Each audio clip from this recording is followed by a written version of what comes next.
ਜਸ ਪੰਜਾਬੀ ਦੇਖਦੇ ਹੋਏ ਸਾਰੇ ਦਰਸ਼ਕਾਂ ਨੂੰ ਮੇਰੇ ਵੱਲੋਂ ਪਿਆਰ ਭਰੀ ਸਤਿ ਸ਼੍ਰੀ ਅਕਾਲ। ਤੁਹਾਡਾ ਸਵਾਗਤ ਪ੍ਰੋਗਰਾਮ ਅੱਜ ਦਾ ਮੁੱਦਾ ਦੇ ਵਿੱਚ ਮੈਂ ਤੁਹਾਡੀ ਹੋਸਟ ਆਸ਼ਮਿਤਾ। ਸਾਰਿਆਂ ਨੂੰ ਸ਼ਾਮ ਦੇ ਪ੍ਰੋਗਰਾਮ ਦੇ ਵਿੱਚ ਇੱਕ ਵਾਰੀ ਫਿਰ ਨਿੱਘਾ ਸਵਾਗਤ ਕਰਦੇ ਹਾਂ। ਟਾਈਮ ਕਿੰਨੀ ਛੇਤੀ ਲੰਘ ਰਿਹਾ ਹੈ, 20 ਤੋਂ ਵੀ ਘੱਟ ਦਿਨ ਰਹਿ ਗਏ ਹਨ ਇਸ ਇਲੈਕਸ਼ਨ ਦੇ ਵਿੱਚ, ਜੋ ਕਿ ਵਾਂਸ ਅਗੇਨ ਯੂਨਾਈਟਿਡ ਸਟੇਟਸ ਦਾ ਇੱਕ ਇਤਿਹਾਸਿਕ ਇਲੈਕਸ਼ਨ ਕਿਹਾ ਜਾ ਰਿਹਾ ਹੈ। ਐਤਕੀ ਇਸ ਇਲੈਕਸ਼ਨ ਦੇ ਵਿੱਚ ਕੁਝ ਵੱਡੇ ਮੁੱਦੇ ਬਾਰ-ਬਾਰ ਸਰਫੇਸ ਹੋ ਕੇ ਅੱਗੇ ਆ ਰਹੇ ਹਨ।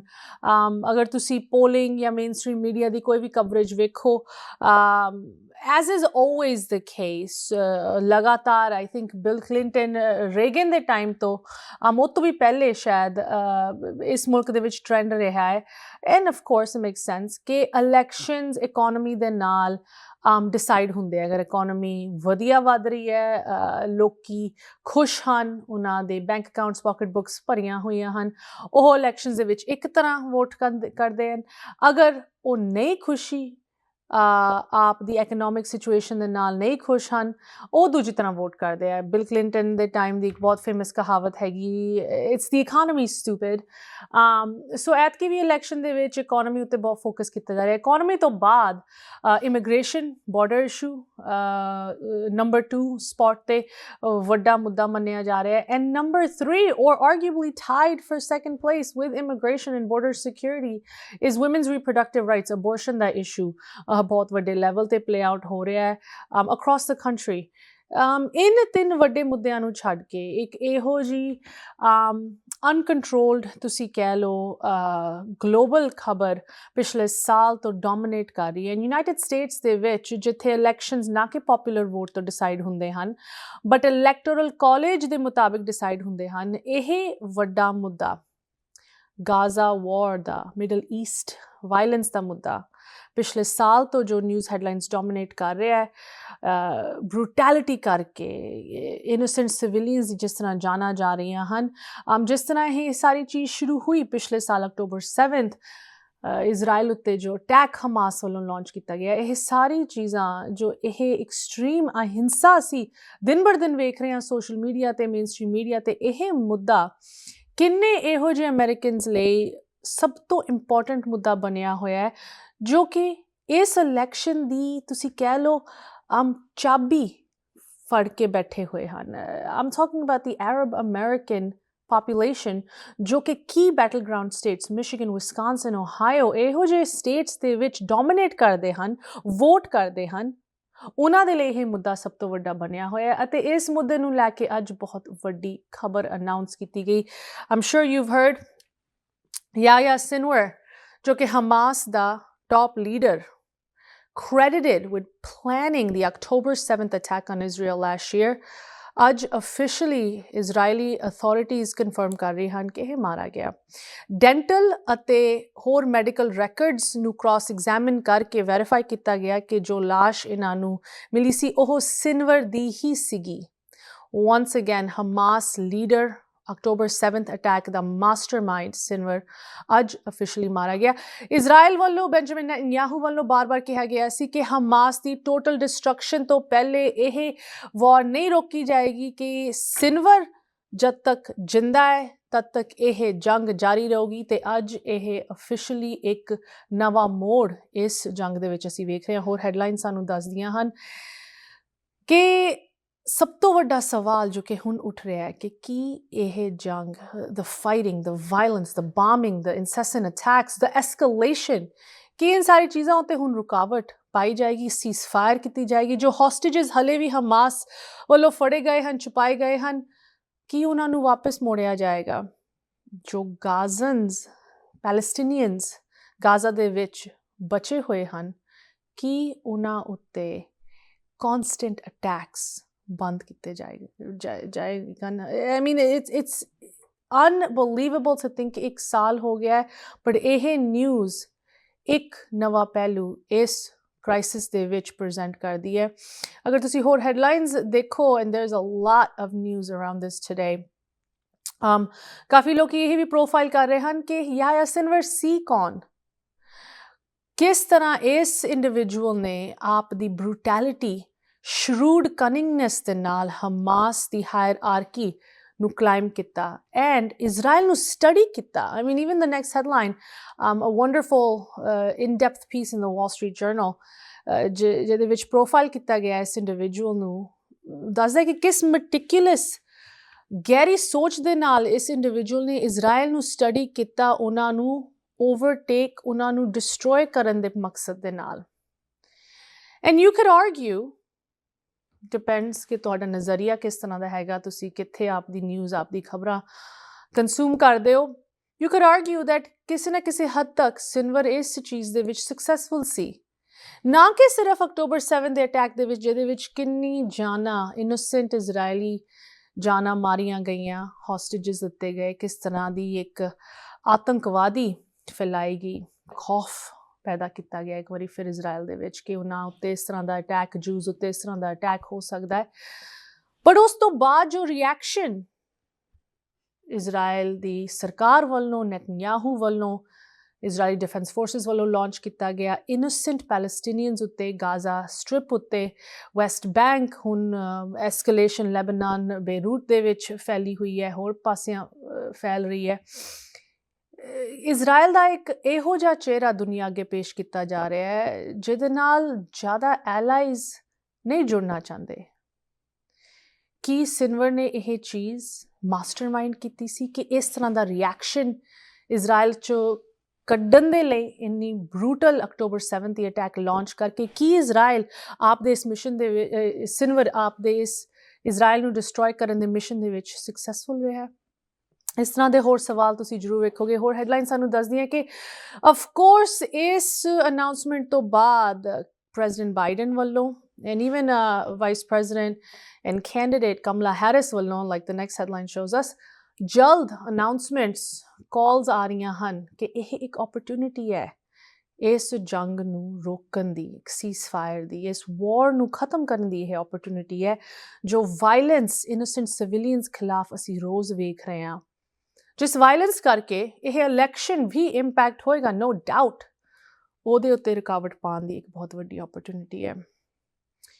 ਇਨਫੈਕਟ ਅੱਜ ਮੈਂ ਕੁਝ ਇਹੋ ਜਿਹੀ ਜਾਣਕਾਰੀ ਤੁਹਾਡੇ ਨਾਲ ਸ਼ੇਅਰ ਕਰਨਾ ਚਾਹਾਂਗੀ ਜੋ ਕਿ ਸਾਨੂੰ ਦੱਸੂਗਾ ਕਿ ਇਹ ਜੋ ਐਸਕੇਲੇਟਿੰਗ ਵਾਇਲੈਂਸ ਹੈ, ਵਾਂਸ ਅਗੇਨ, ਜੋ ਕਿ ਲੈਬਨਾਨ, ਬੇਰੂਟ, ਗਾਜ਼ਾ ਸਟ੍ਰਿਪ ਤੋਂ ਬਾਹਰ ਪਹੁੰਚ ਰਿਹਾ ਹੈ, ਕਿ ਇਹ ਕਿਸ ਤਰ੍ਹਾਂ ਯੂਨਾਈਟਿਡ ਸਟੇਟਸ ਦੀ ਇਲੈਕਸ਼ਨ ਨੂੰ ਵੀ ਇੰਪੈਕਟ ਕਰ ਸਕਦਾ ਹੈ। ਇਹ ਜੋ ਇੱਕ ਪੂਰਾ ਸਾਲ ਰਿਹਾ ਹੈ ਤਬਾਹੀ ਦਾ, ਉਹਦੇ ਬਾਰੇ ਕੁਝ ਜਾਣਕਾਰੀ ਮੈਂ ਤੁਹਾਡੇ ਨਾਲ ਸ਼ੇਅਰ ਕਰਾਂਗੀ। ਸੋ ਯਾਵਾ ਸਿਨਵਰ ਦੀ ਅੱਜ ਮੌਤ ਨੂੰ ਲੈ ਕੇ ਪੂਰੀ ਦੁਨੀਆ ਦੇ ਵਿੱਚ ਚਰਚਾ ਹੋ ਰਹੀ ਹੈ, ਬਿਕਾਜ਼ ਜੋ ਮਿਡਲ ਈਸਟ ਦਾ ਇਹ ਇੱਕ ਵਾਧਾ ਹੋਇਆ ਕ੍ਰਾਈਸਿਸ ਕਹਿ ਲਓ, ਵਾਇਲੈਂਸ ਕਹਿ ਲਓ, ਕੌਨਫਲਿਕਟ ਕਹਿ ਲਓ, ਜੰਗ ਕਹਿ ਲਓ, ਜੈਨੋਸਾਈਡ ਕਹਿ ਲਓ, ਜੋ ਇਹ ਸਿਚੁਏਸ਼ਨ ਮਿਡਲ ਈਸਟ ਦੇ ਵਿੱਚ ਪਿਛਲੇ ਸਾਲ ਤੋਂ ਡਿਵੈਲਪ ਹੋਈ ਹੈ, ਉਹਦੇ ਵਿੱਚ ਇੱਕ ਬਹੁਤ ਵੱਡਾ ਤੁਸੀਂ ਕਹਿ ਲਓ ਇਹ ਡਿਵੈਲਪਮੈਂਟ ਦੇ ਤੌਰ 'ਤੇ ਇਹ ਅਨਾਊਂਸਮੈਂਟ ਅੱਗੇ ਆ ਰਹੀ ਹੈ। ਇੱਕ ਓਪਰਚੁਨਿਟੀ, ਜਿਸ ਤਰ੍ਹਾਂ ਪ੍ਰੈਜ਼ੀਡੈਂਟ ਬਾਈਡਨ, ਵਾਈਸ ਪ੍ਰੈਜ਼ੀਡੈਂਟ ਕਮਲਾ ਹੈਰਿਸ ਕਹਿ ਰਹੇ ਹਨ, ਇਹ ਪੇਸ਼ ਕਰਦੀ ਹੈ ਸ਼ਾਇਦ ਇਸ ਵਾਇਲੈਂਸ ਦੇ ਵਿੱਚ ਹੁਣ ਰੁਕਾਵਟ, ਸ਼ਾਇਦ ਇੱਕ ਸੀਜ਼ਫਾਇਰ, ਸ਼ਾਇਦ ਉਨ ਹੌਸਟੇਜਸ ਨੂੰ ਫਾਈਨਲੀ ਮੋੜਿਆ ਜਾਏਗਾ ਜੋ ਹਲੇ ਵੀ ਹਮਾਸ ਦੀ ਕੈਪਟੀਵਿਟੀ ਦੇ ਵਿੱਚ ਹਨ, ਸ਼ਾਇਦ ਉਹ ਸਿਵਿਲੀਅਨਸ ਜੋ ਦਿਨ ਬਰ ਦਿਨ ਮਾਰੇ ਜਾ ਰਹੇ ਹਨ ਗਾਜ਼ਾ ਦੇ ਵਿੱਚ, ਵੈਸਟ ਬੈਂਕ ਦੇ ਵਿੱਚ, ਹੁਣ ਬੇਰੂਟ ਲੈਬਨਾਨ ਦੇ ਵਿੱਚ, ਸ਼ਾਇਦ ਉਹਨਾਂ ਉੱਤੇ ਜੋ ਅਤਿਆਚਾਰ ਹੋ ਰਿਹਾ ਉਹਦੇ ਉੱਤੇ ਕੋਈ ਰੁਕਾਵਟ ਪਾਈ ਜਾਏਗੀ। ਪਰ ਪਿਛਲੇ ਸਾਲ ਤੋਂ ਅਸੀਂ ਕੀ ਵੇਖ ਰਹੇ ਹਾਂ, ਅਗਰ ਤਾਂ ਤੁਸੀਂ ਸੋਸ਼ਲ ਮੀਡੀਆ 'ਤੇ ਮਾੜੀ ਜਿਹੀ ਵੀ ਇਹੋ ਜਿਹੀ ਚੀਜ਼ਾਂ ਵੇਖਦੇ ਹੋ, ਤੁਹਾਨੂੰ ਉਹ ਐਲਗੋਰਿਦਮਸ ਹੋਰ ਇਹੋ ਜਿਹੀ ਚੀਜ਼ਾਂ ਦਿਖਾਉਂਦੀਆਂ ਹਨ ਐਂਡ ਤੁਸੀਂ ਜ਼ਰੂਰ ਇਹ ਬਰੂਟੈਲਿਟੀ ਆਪ ਅੱਖੋਂ ਵੇਖਦੇ ਆ ਰਹੇ ਹੋਣੇ ਹੋ ਕਿ ਕਿਸ ਤਰ੍ਹਾਂ ਗਾਜ਼ਾ ਦੇ ਵਿੱਚ ਅਤੇ ਹੋਰ ਸਰਾਊਂਡਿੰਗ ਏਰੀਆਜ਼ ਦੇ ਵਿੱਚ ਸਿਵਿਲੀਅਨਸ ਖਿਲਾਫ ਅਟਰੋਸਿਟੀਜ਼ ਪਿਛਲੇ ਸਾਲ ਤੋਂ ਵੱਧ ਰਹੀਆਂ ਹਨ। It's unbelievable, honestly.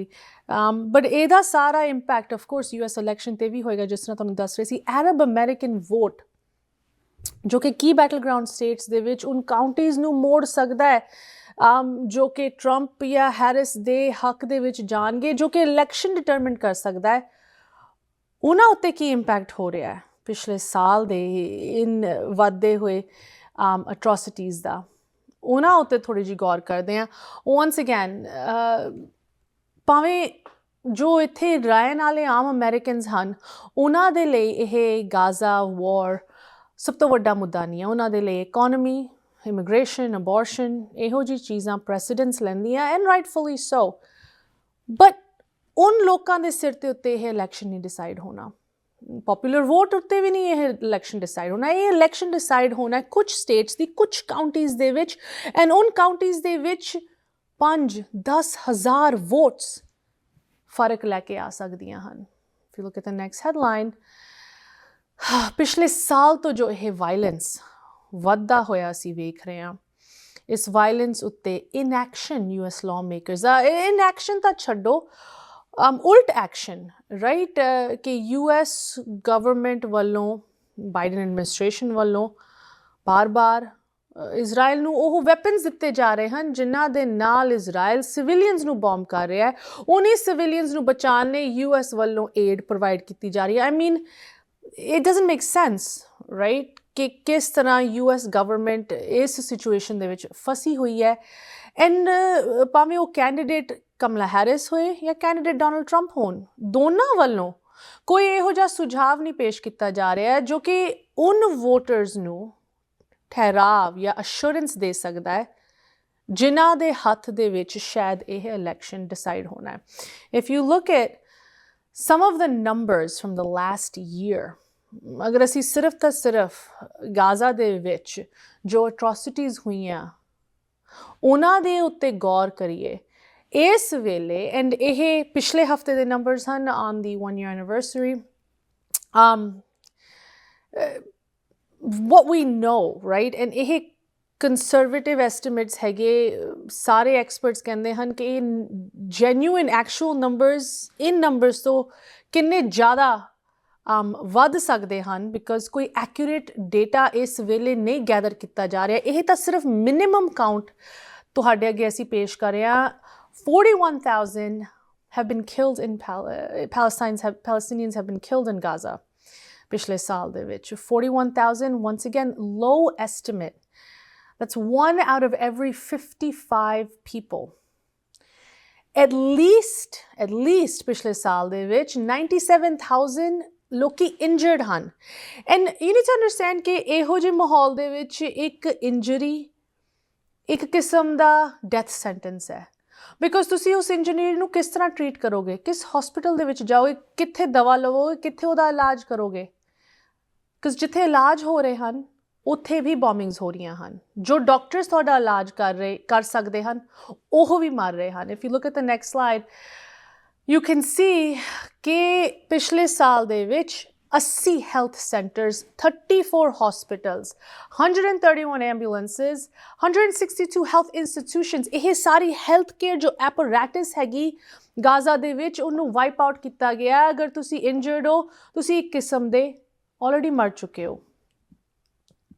And it's not just the medical infrastructure ਜਾਂ health care ਦੇ ਨਾਲ ਜੁੜੇ ਹੋਏ personnel, 1000 medical workers, almost 100 civil defense workers, ਕਿੰਨੇ ਗਿਣਤੀ ਵੀ ਨਹੀਂ ਹਲੇ ਪੂਰੀ ਹੈਗੀ, ਕਿੰਨੇ journalists, ਕਿੰਨੇ international aid workers ਜੋ ਕਿ non-Palestinian ਹਨ, Americans, Europeans, ਇੰਡੀਆ ਤੋਂ, ਜੋ ਕਿ ਫੂਡ ਐਂਡ ਏਡ ਡਿਲੀਵਰ ਕਰਨ ਦੀ ਕੋਸ਼ਿਸ਼ ਦੇ ਵਿੱਚ, ਲੋਕਾਂ ਦੀ ਮਦਦ ਕਰਨ ਦੀ ਕੋਸ਼ਿਸ਼ ਦੇ ਵਿੱਚ ਉਸ ਏਰੀਆ ਦੇ ਵਿੱਚ ਪਾਏ ਗਏ, ਜਿਨ੍ਹਾਂ ਉੱਤੇ ਪ੍ਰੋਪਰਲੀ ਲੇਬਲਡ ਵੈਸਟਸ, ਕ੍ਰੈਡੈਂਸ਼ੀਅਲਸ, ਉਹਨਾਂ ਦੇ ਵਹੀਕਲਸ ਉੱਤੇ ਸਭ ਕੁਝ ਲਿਖਿਆ ਹੋਇਆ ਹੈ, ਉਹ ਵੀ ਮਾਰੇ ਗਏ ਹਨ। If you look at the next slide, once again, ਜੋ ਤਬਾਹੀ ਅਸੀਂ ਸੋਚਦੇ ਹਾਂ ਕਿ ਇੱਕ ਬੰਦਾ ਮਰ ਗਿਆ, ਉਹ ਤਾਂ ਇੱਕ ਸਟੈਟਿਸਟਿਕ ਹੈ। ਜੋ ਬਚ ਗਏ ਹਨ ਉਹਨਾਂ ਦੇ ਲਈ ਕੀ ਸਿਨੈਰੀਓ, ਕੀ ਰਿਐਲਿਟੀ ਉਹਨਾਂ ਦੀ ਰਹਿ ਗਈ ਹੈ, ਕੀ ਉਹਨਾਂ ਦੀ ਇੱਕ ਐਗਜ਼ਿਸਟੈਂਸ ਰਹਿ ਗਈ ਹੈ। 75% of Gaza's population have been infected with contagious diseases. Polio the outbreak recently ਅਸੀਂ ਵੇਖ ਰਹੇ ਸੀ, ਉਹਦੇ ਖਿਲਾਫ ਵੈਕਸੀਨੇਸ਼ਨ ਕਰਨ ਦੇ ਲਈ ਜੋ ਏਡ ਵਰਕਰਸ ਜਾ ਰਹੇ ਹਨ ਉਹਨਾਂ ਨੂੰ ਮਾਰਿਆ ਜਾ ਰਿਹਾ ਹੈ। ਦਵਾਈਆਂ ਅੰਦਰ ਨਹੀਂ ਪਹੁੰਚ ਰਹੀਆਂ, ਵੈਕਸੀਨਸ ਨਹੀਂ ਅੰਦਰ ਪਹੁੰਚ ਰਹੀਆਂ ਤਾਂ ਕਿ ਇਹ ਆਊਟਬ੍ਰੇਕਸ ਰੋਕੇ ਜਾਣ। ਐਂਡ ਇਹ ਤਾਂ ਹਲੇ ਹੈਲਥ ਦੇ ਨਾਲ ਜੁੜੇ ਹੋਏ ਇਸ਼ੂਜ਼ ਹਨ। ਭੁੱਖਮਾਰੀ, 2.1 million people, yeah, 96, almost the entire population of Gaza ਅੱਜ ਦੀ ਡੇਟ ਦੇ ਵਿੱਚ ਫੂਡ ਇਨਸਿਕਿਉਰਿਟੀ ਤੋਂ ਤੜਫ ਰਹੀ ਹੈ, ਬਿਕਾਜ਼ ਉਹਨਾਂ ਤੱਕ ਖਾਣ ਪੀਣ ਦਾ ਮਟੀਰੀਅਲ ਨਹੀਂ ਪਹੁੰਚ ਰਿਹਾ, ਉਹ ਕੋਈ ਫੂਡ ਐਕਸੈਸ ਨਹੀਂ ਕਰ ਸਕਦੇ, ਉਗਾ ਨਹੀਂ ਸਕਦੇ, ਕਿਤੇ ਜਾ ਕੇ ਖਰੀਦ ਨਹੀਂ ਸਕਦੇ। I mean, it's devastating. In numbers to baad, is it any surprise, once again, agar assi headlines wal fir mode ke vekhiye, कि जो ਰੀਸੈਂਟਲੀ ਹੋ ਰਿਹਾ ਉਹ ਤਾਂ ਗਿਣਿਆ ਵੀ ਨਹੀਂ ਜਾ ਰਿਹਾ। 2 ਦਿਨਾਂ ਪਹਿਲੇ ਦੀ ਹੈਡਲਾਈਨ ਹੈਗੀ ਕਿ ਇੱਕ ਰਿਮੇਨਿੰਗ ਹਸਪੀਟਲ ਕੰਪਲੈਕਸ ਅਲ-ਅਕਸਾ ਹਸਪੀਟਲ ਜਿਹਦੇ ਕੰਪਾਊਂਡ ਦੇ ਵਿੱਚ, ਕਜ਼ ਉਹਦੀ ਵੀ ਅੱਧੀ ਬਿਲਡਿੰਗਸ ਬੌਂਬ ਕਰਕੇ ਡਿਸਟਰੋਏ ਕੀਤੀਆਂ ਗਈਆਂ, ਉਹਨਾਂ ਦੇ ਕੰਪਲੈਕਸ ਦੇ ਵਿੱਚ ਟੈਂਟਸ ਦੇ ਵਿੱਚ ਇੰਜਰਡ displaced civilians, ਮੰਜਿਆਂ ਉੱਤੇ ਆਈਵੀਜ਼ ਲਾ ਕੇ ਉੱਥੇ ਸੀਗੇ, ਉਹਨਾਂ ਨੂੰ ਬੌਂਬ ਕੀਤਾ ਗਿਆ। once again, ਰੱਬ ਨਾ ਕਰੇ ਕਿ ਕਿਸੇ ਨੂੰ ਇਹ ਚੀਜ਼ ਵੇਖ ਨਹੀਂ ਪਾਏ, ਬਟ ਅਗਰ ਤੁਸੀਂ ਸੋਸ਼ਲ ਮੀਡੀਆ 'ਤੇ ਜਾ ਕੇ ਇਹਨੂੰ ਵੇਖਦੇ ਹੋ, ਤੁਸੀਂ ਵੀਡੀਓਜ਼ ਵੇਖ ਸਕਦੇ ਹੋ ਕਿ ਕਿਸ ਤਰ੍ਹਾਂ ਬੱਚਿਆਂ, ਬਜ਼ੁਰਗਾਂ, ਆਮ ਮਾਮੂਲੀ ਲੋਕਾਂ ਜਿਨ੍ਹਾਂ ਨੂੰ ਮੰਜਿਆਂ ਉੱਤੇ ਆਈਵੀ ਪਾ ਕੇ ਪਾਇਆ ਗਿਆ ਹੈ, ਉਹ ਕਿਸ ਤਰ੍ਹਾਂ ਤੁਹਾਡੇ ਅੱਖੋਂ ਅੱਗੇ ਜਲ ਰਹੇ ਹਨ। There's videos of this. It's unbelievable. Civilians in a hospital complex. ਇਹ 2 ਦਿਨਾਂ ਪਹਿਲੇ ਦੀ ਖਬਰ ਹੈਗੀ। And of course, ਇਸ ਖਬਰ ਤੋਂ ਬਾਅਦ ਯੂਨਾਈਟਿਡ ਸਟੇਟਸ ਵੱਲੋਂ harsh condemnation, ਜਿਸ ਤਰ੍ਹਾਂ ਅਗਲੀ ਹੈਡਲਾਈਨ ਸਾਨੂੰ ਦੱਸਦੀ ਹੈ ਕਿ ਅਗਰ ਇਹੋ ਜਿਹੀ ਸਿਵਿਲੀਅਨ ਕੈਜੂਅਲਟੀਜ਼ ਉੱਤੇ ਰੁਕਾਵਟ ਨਹੀਂ ਪਾਈ ਗਈ, ਯੂਨਾਈਟਿਡ ਸਟੇਟਸ ਇਜ਼ਰਾਈਲ ਦੀ ਡਿਫੈਂਸ ਤੌਰ 'ਤੇ ਮਦਦ ਕਰਨਾ ਛੱਡ ਦੂਗਾ। ਬਟ ਉਹਦੇ ਵਿੱਚ ਵੀ ਕਿੰਨੇ ਸਵਾਲ ਉੱਠਦੇ ਹਨ ਕਿ ਕੀ ਯੂਨਾਈਟਿਡ ਸਟੇਟਸ ਇਜ਼ਰਾਈਲ ਤੋਂ ਪਿੱਛੇ ਹਟ ਵੀ ਸਕਦਾ ਹੈ, ਕਿ ਈਵਨ ਦੋ ਕਹਿਣ ਦੇ ਲਈ ਇਹ ਚੀਜ਼ਾਂ ਪਬਲਿਕ ਤੌਰ 'ਤੇ ਸਟੇਟਮੈਂਟਸ ਕੀਤੀਆਂ ਜਾ ਰਹੀਆਂ ਹਨ, but the actions tell us otherwise. And I should point out ਕਿ ਅੱਜ ਦੀ ਡੇਟ ਦੇ ਵਿੱਚ ਇੰਨੀ ਓਵਰ ਸੈਚੂਰੇਸ਼ਨ ਹੈਗੀ ਇਨਫੋਰਮੇਸ਼ਨ ਦੀ ਕਿ ਇੱਥੇ ਰਹਿਣ ਵਾਲੇ ਵੋਟਿੰਗ ਸਿਟੀਜ਼ਨਸ, ਖਾਸ ਕਰਕੇ ਅਰਬ ਅਮਰੀਕਨਸ, ਉਹਨਾਂ ਨੂੰ ਗੁੰਮਰਾਹ ਨਹੀਂ ਕੋਈ ਕਰ ਰਿਹਾ, ਉਹਨਾਂ ਨੂੰ ਕੋਈ ਧੋਖਾ ਨਹੀਂ ਦੇ ਰਿਹਾ, ਉਹਨਾਂ ਨੂੰ ਕੋਈ ਮਿਸਲੀਡ ਨਹੀਂ ਕਰ ਰਿਹਾ। ਉਹਨਾਂ ਨੂੰ ਚੰਗੀ ਤਰ੍ਹਾਂ ਪਤਾ ਹੈ, ਉਹ ਆਪ ਦੀ ਰਿਸਰਚ ਕਰ ਪਾ ਰਹੇ ਹਨ ਕਿ ਯੂਨਾਈਟਿਡ ਸਟੇਟਸ ਵੱਲੋਂ ਕੀ ਕਿਹਾ ਜਾ ਰਿਹਾ ਐਂਡ ਕੀ ਕੀਤਾ ਜਾ ਰਿਹਾ। ਜਿੱਥੇ ਤੱਕ ਇਜ਼ਰਾਈਲ ਦੀ ਮਦਦ ਦੀ ਗੱਲ ਆਉਂਦੀ ਹੈ, ਇਜ਼ਰਾਈਲ ਨੂੰ ਵੈਪਨਸ ਦੇਣ ਦੀ ਗੱਲ ਆਉਂਦੀ ਹੈ, ਇਜ਼ਰਾਈਲ ਦੀ ਜੋ ਇਹ ਸਿਵਿਲੀਅਨ ਪੈਲਸਟੀਨੀਅਨਸ ਖਿਲਾਫ ਐਟਰੋਸਿਟੀਜ਼ ਹੈਗੀਆਂ, ਉਹਨਾਂ ਨੂੰ ਸਾਇਲੈਂਟਲੀ ਸਪੋਰਟ ਕਰਨ ਦੀ ਗੱਲ ਆਉਂਦੀ ਹੈ, ਉਹ ਸਾਰੀ ਚੀਜ਼ਾਂ ਨੋਟ ਕਰ ਰਹੇ ਹਨ। ਸੋ ਇਹ ਵੋਟਿੰਗ ਬਲਾਕ ਕਿਸ ਤਰ੍ਹਾਂ ਵੋਟ ਕਰੇਗਾ, ਇਹ ਬਹੁਤ ਵੱਡਾ ਸਵਾਲ ਉੱਠਦਾ ਹੈ ਇਸ ਇਲੈਕਸ਼ਨ ਦੇ ਵਿੱਚ। ਐਂਡ ਇਸ ਵੇਲੇ once again, ਜਿਸ ਤਰ੍ਹਾਂ ਪ੍ਰੈਜ਼ੀਡੈਂਟ ਬਾਈਡਨ ਨੇ ਵੀ ਕਿਹਾ, ਇੱਕ ਓਪਰਚੁਨਿਟੀ ਉੱਠ ਰਹੀ ਹੈ, ਇਜ਼ਰਾਈਲ ਦੇ ਲਈ ਓਪਰਚੁਨਿਟੀ ਉੱਠ ਰਹੀ ਹੈ। ਇਸ ਯੂਨਾਈਟਿਡ ਸਟੇਟਸ ਦੇ ਇਲੈਕਸ਼ਨ ਦੇ ਵਿੱਚ ਜੋ ਖੜੇ ਹੋਏ ਕੈਂਡੀਡੇਟਸ ਹਨ ਦੋਨੋਂ ਸਾਈਡਸ ਦੇ, ਉਹਨਾਂ ਸਾਰਿਆਂ ਲਈ ਓਪਰਚੁਨਿਟੀ ਉੱਠ ਰਹੀ ਹੈ ਕਿ ਸ਼ਾਇਦ ਇਸ ਹਮਾਸ ਲੀਡਰ ਦੀ ਡੈਥ ਤੋਂ ਬਾਅਦ ਇਸ ਜੰਗ ਉੱਤੇ ਇੱਕ ਰੁਕਾਵਟ, ਇੱਕ ਪਰਮਾਨੈਂਟ ਸੀਜ਼ਫਾਇਰ ਇੰਪਲੀਮੈਂਟ ਕੀਤੀ ਜਾ ਸਕਦੀ ਹੈ। ਓਨਲੀ ਟਾਈਮ ਵਿਲ ਟੈਲ ਕਿ ਇਜ਼ਰਾਈਲ ਵੱਲੋਂ ਕੀ ਅਗਲਾ ਕਦਮ ਚੁੱਕਿਆ ਜਾਂਦਾ ਹੈ ਇਸ ਫਾਈਟਿੰਗ ਦੇ ਵਿੱਚ, ਕਿ ਕੰਟੀਨਿਊਏਸ਼ਨ ਜਾਂ ਕੀ ਅਸੀਂ ਇੱਕ ਰੁਕਾਵਟ ਵੇਖਦੇ ਹਾਂ। ਅੱਜ ਦੇ ਪ੍ਰੋਗਰਾਮ ਨੂੰ ਲੈ ਕੇ ਸਾਡੇ ਲਈ ਰਿਸਰਚ ਦੇ ਨਾਲ ਜੁੜੇ ਹੋਏ ਕੋਈ ਵੀ ਕੁਐਸਚਨਸ, ਕਮੈਂਟਸ, ਕੰਸਰਨਸ ਤੁਸੀਂ ਜ਼ਰੂਰ ਸਾਨੂੰ ਲਿਖ ਸਕਦੇ ਹੋ info@jusbroadcasting.com, ashmita@jusbroadcasting.com। ਹੁਣ ਸਾਨੂੰ ਵੀ ਦਿਓ ਇਜਾਜ਼ਤ। ਸਤਿ ਸ੍ਰੀ ਅਕਾਲ।